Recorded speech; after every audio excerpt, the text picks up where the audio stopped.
like that, the first thing that you want to do is it's good to get refreshed on the water as far as the lake. Even if you know the lake pretty good, guys, use the Google Earth and the Navionics web app.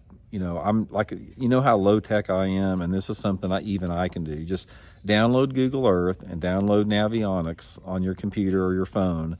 And on Google Earth, go to Google Earth, and you can actually, there's a feature on there that you can put in like certain times of the month and certain years. Like you can go back 5 or 10 years and see different water levels. Try to go to the menu on there that shows the lake at the time you're going to be there, because a lot of times the water level in September is going to be different than in April. So get on there, go back to some past water level periods, and sort of get a refresher on the lake. Look through the lake, and it shows you where docks are, it shows you where lay down trees are, it shows you where rock transitions are, it shows you different type of water clarity changes in the lake.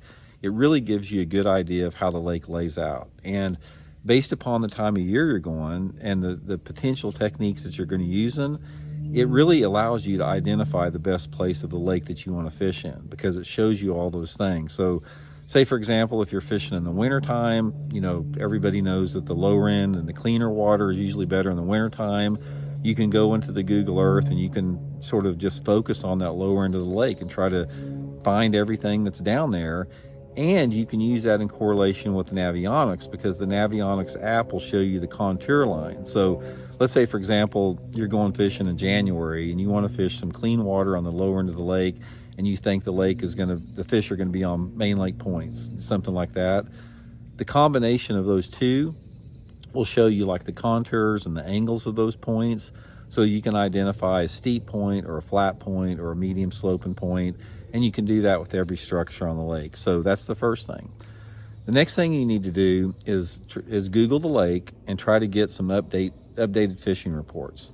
Now, when you're doing this fishing reports, guys, when you're looking at them, take them with a grain of salt, and don't pay hardly any attention to a guide report. If you see a report from a guide, definitely approach with caution, because it's been my experience on guides around lakes that they never say a bad word about the fishing. It's like, here's the typical thing. You'll look up a guide report and they'll say, fishing was really great on Kentucky Lake last week and it's only going to get better next week.